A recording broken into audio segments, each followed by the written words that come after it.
You got like when you're coming from a country that Edwin Valero, you know, I mean, he would have been one of the greatest of all time, in my opinion, if he didn't die at that time, man. Yeah, So, yeah, I agree. Serious man. Valero was an incredible talent. Yeah. Why did he have a hard fight with DeMarco though, bro? He had a hard fight with DeMarco. I know, he was comprehensive, man. Comprehensive. Yeah, I thought he beat DeMarco pretty easy. Yeah, but the only thing that's because DeMarco hit him with the elbow. Oh yeah. Yeah. Second round. Yeah. Who hit who? Valero? No, yeah, it was an elbow. Valero he hit him with an elbow right over the eye, and he started bleeding like crazy after that. But still, he still beat the hell out of DeMarco, man. Yeah. That was an undefeated DeMarco too. That exactly, a young DeMarco, yeah. And the fight was in Mexico as well. Yeah, you think if Valero would have still been alive, you think he would have been as big as maybe a Mayweather? Pacquiao. Honestly, well, they were setting up a fight between him and Pacquiao. They were trying to build up to that. Yeah. I think Valero, in theory, could have potentially beaten Pacquiao and Floyd. To be honest. Definitely. I think he was. I think he was so good. I think he was just. Yeah. So he could, okay. and he could box too. He could box his ass off. If you look in that DeMarco fight, DeMarco couldn't even really hit him outside of the elbow. DeMarco couldn't touch him. Yeah, and, I mean, 27 he outboxed fights, him and beat his ass. 27 wins, 27 knockouts. Yeah, two-weight world champion. Yeah. Valero was bad, man. But Pacquiao was that fight with Pacquiao. It was there, man. Even Eric Morales, Barrera, Marquez. You know, it's a shame them fights didn't happen, man. I know, man. Sad, very sad. Yeah, but he killed himself with his wife, innit? Was he killed himself again? Yeah, he pushed his wife off the roof of the house, and then when he was in jail, he hung himself.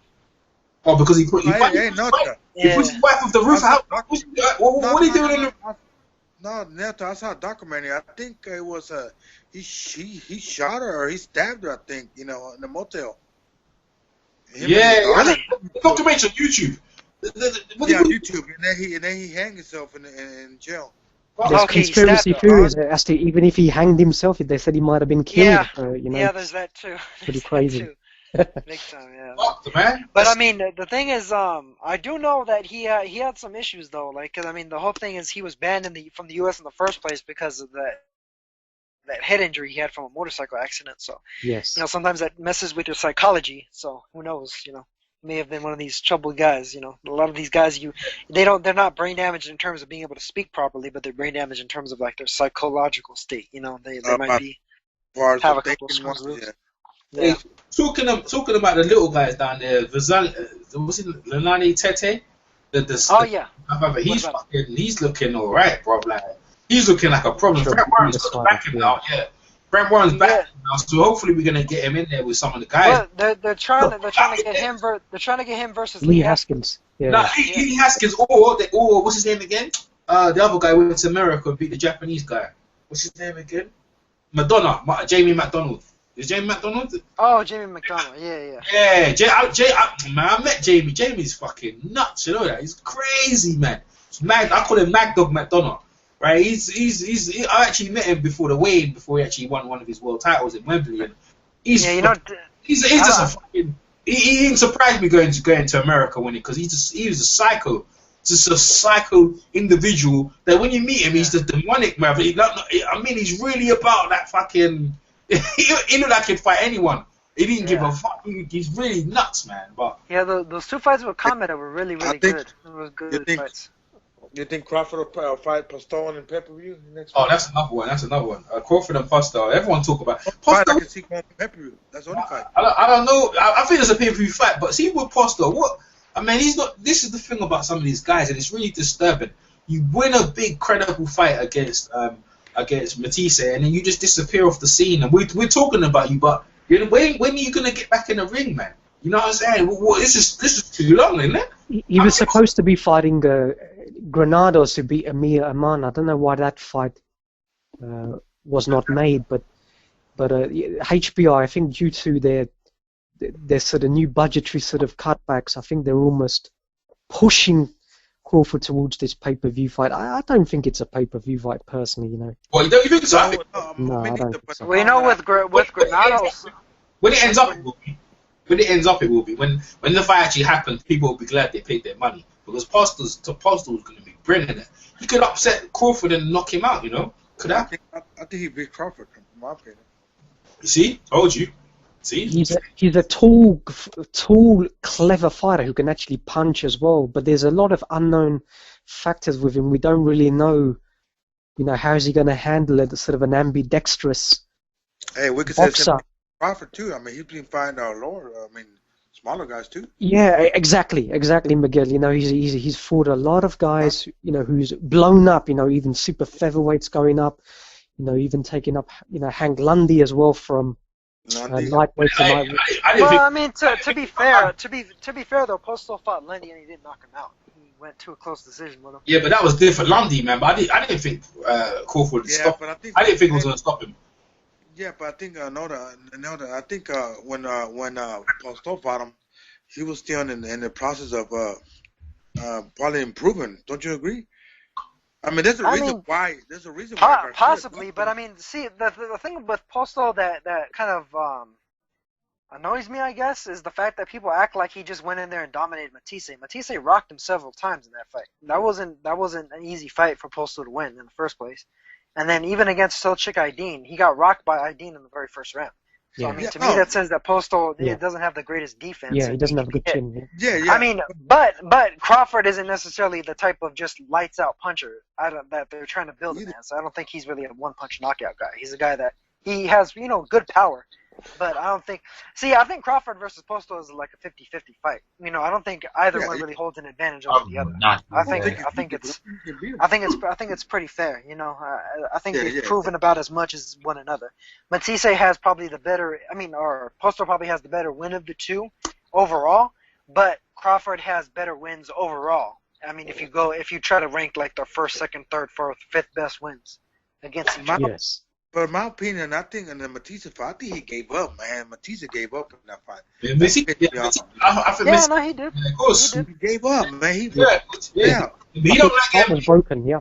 He's on top. Yeah, but a lot of guys are on top fighters. When they're on top, it's all good. But when it's and I think even Matthysse against Provodnikov, I think he looked like he wanted to give up a couple times in that fight too. Dude, I think he was wilting. Matthysse? No, Matthysse. Yeah, I think Matthysse was schooling him, man. He gave up versus Danny Garcia too. Yeah. That's not his first time. He way past. He way past his prime, man. So I don't really give Postol much credit for that victory. Like Matthysse, I don't see him winning too many more big fights unless he take a lot of punishment. Man. If the Matthysse versus Herrera fight would have came off, I thought Herrera would have schooled him. To be honest, I don't think Matthysse would have been able to hang with his boxing skills. Exactly. So I think that probably would have exposed, Postol's win to a certain degree. But regardless, I think the only gain that Matthysse has is the puncher's chance. That's it. Honestly, Mathisse's dropped out the picture really, really badly out the picture. Everyone was talking about machine. He's lost pretty much all of his biggest fights, really. Exactly. That's a big part of it. Yeah. Yes, man. But Golden Boy are so keen, to generate some money because they've invested a lot of money and time in him. They're just giving him first, second, third, fourth chances. So fair enough, Yeah. Well, the thing is, to me, I think if Frankie Gomez beats Herrera on the Canelo Con undercard, I think probably the next guy is Matthysse. They'll feed Matthysse to Gomez too. Yeah. And Gomez will knock Matisse's ass out. I agree. I think so. Yeah, I agree. Yeah, I don't know much about Gomez. He don't do shit. He just fuck up pretty much. Hey, Scorsese, you want to bring up some news, or you want we finish our predictions?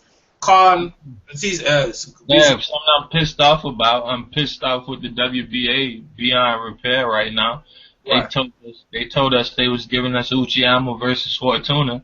That was like the best fight of the year as far as I'm concerned. It's right up there on my calendar with Povetkin and Wilder, because Uchiyama is so decorated, and then you got Fortuna still undefeated. And it was just like a hell of a fight. And they didn't force a purse bid. You can't get no answers nowhere. Everybody ready to talk about Keith Thurman having a fucking car wreck, then making the WBA do something, like that. The WBA are a joke, I mean, you look at it. You look at another example of the WBA's absolute stupidity. Now they've announced that they're rescinding a number of the titles. They're phasing them out. Fair enough. But what they're doing now, if you look in the light welterweight, they've actually made a fight for the WBA regular belt. We know that Adrian Broner is the Super World Champion. Yeah. So Ricky Burns of Scotland is actually moving up to fight for a belt that they've already said they're going to phase out. Yeah, that's right. Contradicting themselves. Yeah, that's just. Yeah, I was thinking about it, but they said the winner of that fight is going to fight Adrian Broner, which is going to be good. But that is contradicting themselves right there and then. But hopefully the winner will fight Adrian Broner. Like that's what I want to see. I want to see Burns versus Broner. But you see, this is another bizarre thing here. If they're basically sanctioning a fight between the regular champion and the Super World Champion, like they did with Nicholas Walters and Nanita Donaire when they fought for the WBA versions, fair enough, that's good. But then you've got to ask yourself, well, why doesn't Danny Jacobs then fight Gennady Golovkin for the... Yeah. But no, they won't, because them two guys were pictured together at the WBA convention, sitting down, smiling, stroking each other's dicks. They were never going to sanction that fight, mate. I look at it like this. That's Gus, right? You know what? They haven't spoke on that yet. So I'm giving them a pass to what they haven't spoke on.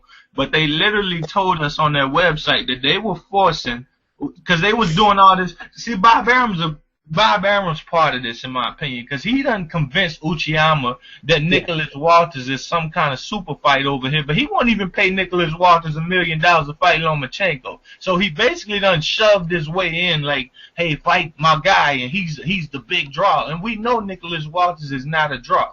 And by the way, Lomachenko should get the B side. He got fucking 6 fights and he already got a loss. He shouldn't be getting even money with somebody who done put the work in and stayed undefeated. I don't care about the titles.